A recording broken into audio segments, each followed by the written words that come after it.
think that that is perhaps the biggest change in the last 32 years. Now here into 2011, I've seen dramatic changes throughout the years. Those are some of the wonderful changes that I've seen over the years. Support is the key. They were extremely supportful, still are to this day. I think because we're now such a well-known entity in this area, more and more people are seeking services.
I'm Donna Strickler from the Sexual Assault Crisis and Support Center, and I'm currently the Executive Director.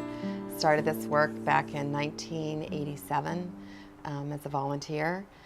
Thought that I would commit to a year of this work. Having had personal experiences myself, thought I could make a difference and started volunteering. My name is Laura Fortman, and I was at this particular Sexual Assault Crisis Center as Executive Director back in 1988. Prior to that, I had worked in a rape crisis program in New Hampshire, and when the position for Executive Director became available in Augusta, I was delighted to be selected as the Executive Director. And back then, it was a part-time position. We had a handful of incredibly dedicated volunteers, and we were on the beginning of the sexual assault crisis intervention movement. I came to this work because I'm a rape survivor, and I believed firmly that that experience would help inform the work that I was doing. So I'm Kathleen Dunlap, and I worked for the, actually started out as the Augusta Area Rape Crisis Center, and then became Sexual Assault Crisis and Support Center. I was actually in the second training for volunteers. The executive director back then was Carol Wynn, and I went to this particular training because I was a student at the University of Maine at Augusta and needed to have an internship. One of the things we had to do was to sign a form that said we would volunteer for a year, and I remember thinking, I want to do this for an internship. I'm not sure I really want to volunteer, and that was 24 and a half years ago. Hi, I'm Jane McIntosh, and I started this work with the Sexual Assault Center back in 1987. And actually, this center then was called Augusta Rape Crisis Center. Back in '87, I started this work because I had a really good friend who was the victim of a sexual assault in the Waterville area. And I went through a part of that support piece with her and was very impressed by the work that they were doing even then back in '87. I was a stay-at-home mom and thought that I would like to volunteer for this agency. So I went to the advocate training and with Laura Fortman, who was the director at the time, and she offered me a position. Worked there through 1993 and saw a lot of changes within the agency within that period of time. But of course now here into 2011, I've seen dramatic changes throughout the years.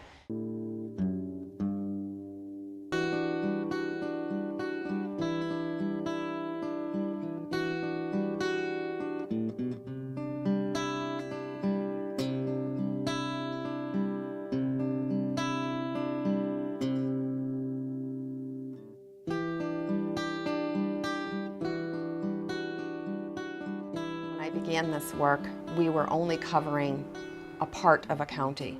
We were covering southern Kennebec County, and that was it. And we received funding based on that as well.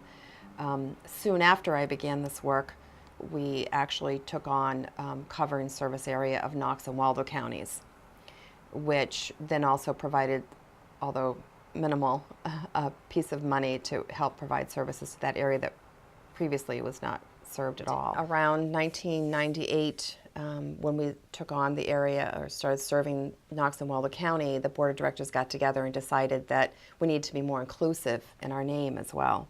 And so we were then called Augusta Area Rape Crisis Center. We were no longer just Augusta Area Rape Crisis Center.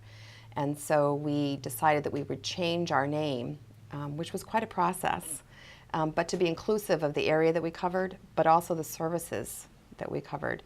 And so we are now Sexual Assault Crisis and Support Center, because sexual assault is more encompassing of really the services that we provide. In 2008, the Waterville agency that served northern Kennebec and Somerset County, unfortunately, were closing due to financial restraints.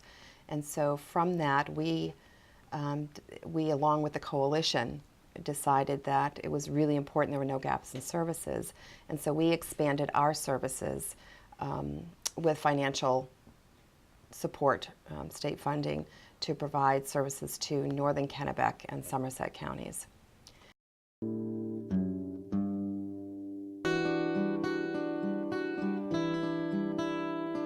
So when I began, and there was one other staff person, there was an administrative who initially was a co-director role, and when she left and I was really sort of the sole employee at the time, I was able to then hire.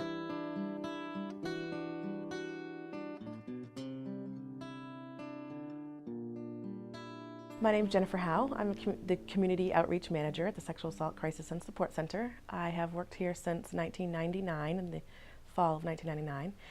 A lot has changed since I've started. I was an administrative person part-time and was hired to help the agency reach out in different ways, as well as fill in some administrative pieces. We didn't have a website at the time, and so part of my job was to help develop that.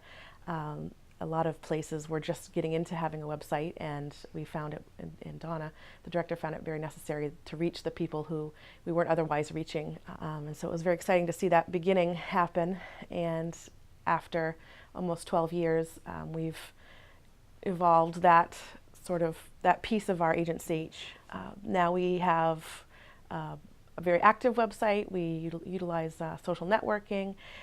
We just recently finished rebranding our logos and all of our materials to look more professional.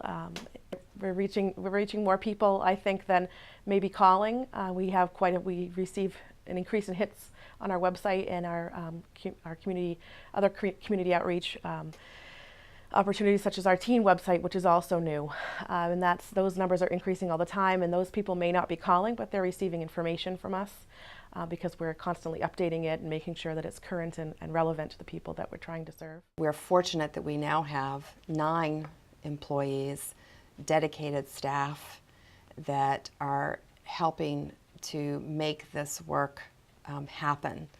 I'm the director, but it's really the people that are out there doing this work that are really making the difference.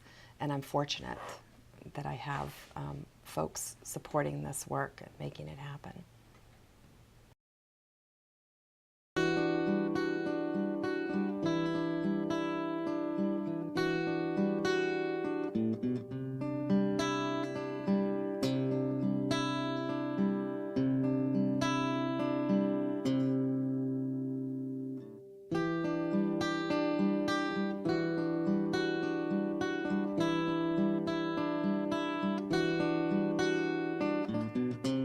One of the things that came up, thanks to one of our board members that had this wonderful idea that although it had been used in other areas, it was a celebrity waiter dinner. It was certainly enhanced by her work, and that was Kathy Ashland, and was a board member at the time. And so we developed this celebrity waiter dinner. That has become our signature event that has not only raised and increased our funding, that from the year 2000 when we started, that it now is raising almost $48,000 in funds. And when you look at that and think back to when I began this work at only $65,000 of a budget, that this now event is raising that much money. But this event does so much more than that. We have so many people involved in this event. At every entity, we have about 25, 26 celebrity waiters around the state that see this as important. So it really has helped our community also gather together to say we can make a difference, and here's another way we can do that, is through fundraising. And so the first time I was asked to do that, it was like so cool and exciting. And I had a really fun time. But each year I've done it, it's gotten more interesting and more fun. Let's see, yeah, that's better than more fun. And you meet people, you make network connections, and when law enforcement calls and they say, so I need to talk to you, and weren't you the one in the poodle skirt, or weren't you the one with the Hawaiian thing on? It's like, yeah, I was, and I sat at your table. And so it makes such a cool deal. It's not just about raising money, it's about making friends and making business associates and making it better for the patient, which is why we all do this work.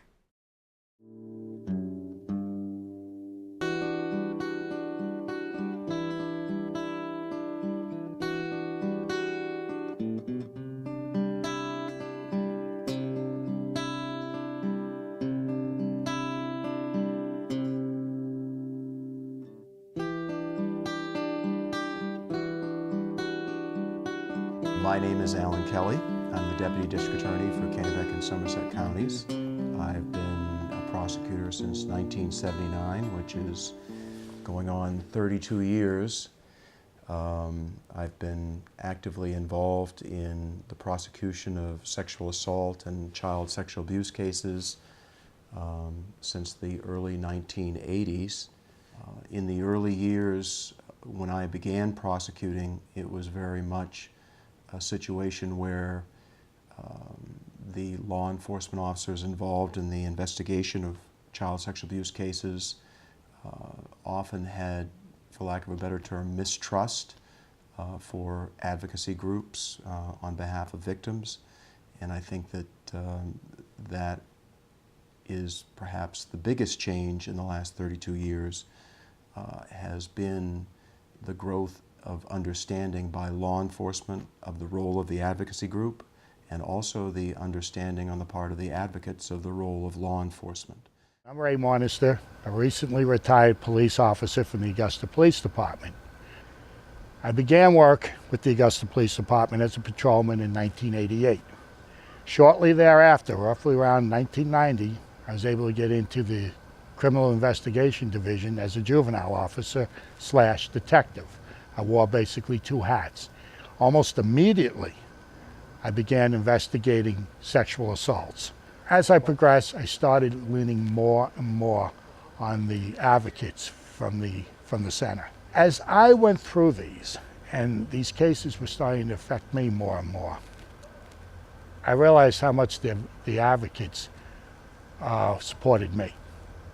And that was very, very important to me, particularly toward the end, because I truly really appreciated their help. They were a shoulder to lean on. The effect of a sexual assault on an adult victim, and oftentimes on a child victim, is perhaps, I'd say undoubtedly, the most profound impact on any victim in the criminal justice system, other than obviously the victims of a homicide. But the effects of a sexual assault, the effects of being sexually abused as a child, are effects that live with victims throughout their lives. And it's something that has come home to me over the years that I've prosecuted these cases. And it's because, I think, of that understanding that I have recognized the value or appreciated the value of the advocacy groups that support the victims of sexual assault and child sexual abuse. and obviously in particular, Sexual Assault and Support Crisis Center has been an ally and a valuable support system for victims in this county, in Kennebec County, for many, many years.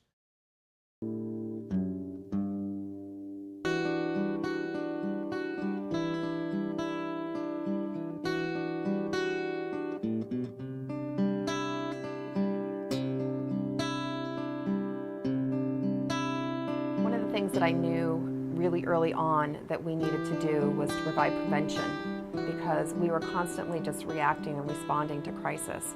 And although we had in a very limited way provided education, we didn't have anybody dedicated to doing that. And so very early on I had hired somebody as an educator. But even then, with the lack of resources available, we only provided education essentially to high school students, which was very important, and oftentimes we had disclosures, which also turned into crisis intervention.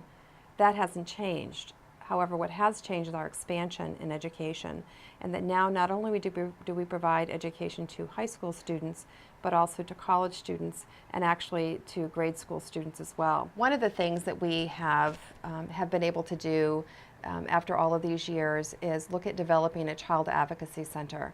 A child advocacy center is someplace that a child can go to have their interview that is non-duplicative, that will be one interview done with law enforcement, Department of Human Services if appropriate, along with a team, a multidisciplinary team that will provide the forensic interview, a medical exam, but also continued support for the family and child.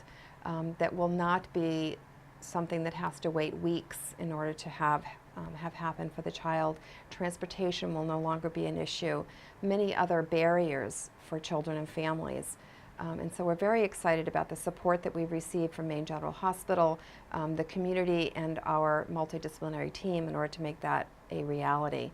And so we anticipate that in December we will be doing our first forensic interviews at our newly developed program under the Sexual Assault Crisis and Support Center as a child advocacy center. We now see articles about Sexual Assault Crisis and Support Center in the paper. We've been on television before. The turnout at the annual celebrity waiter dinners demonstrates that more and more people know about the services that the center provides. So we're better known than we've ever been before. The sad thing is we're also needed. We always have been, but now people know that this is the place to go if you need help. There have been phenomenal changes and progress. Sexual assault, unfortunately, still occurs. I think one of our dreams 25 years ago was that somehow we were going to be able to eradicate that. That hasn't happened, but the fact that people are coming together and working on this jointly, it says a lot about the future of eradicating this issue. I feel strongly enough about the value of the Sexual Assault and Crisis Support Center that I feel that even some of my personal time is needed, or that is worth taking personal time to support the group that does so much for the victims of sexual assault. But without that opportunity given to us by Sexual Assault Crisis and Support, we never would have been able to do it. I feel honored to be a part of this work for the last 23 years, and I look forward to the next many years to come and helping to make a difference in our community, thanks to an amazing staff, board of directors, and a community that truly is becoming silent no more.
You can help stop the silence of sexual assault. Speak out. Get informed.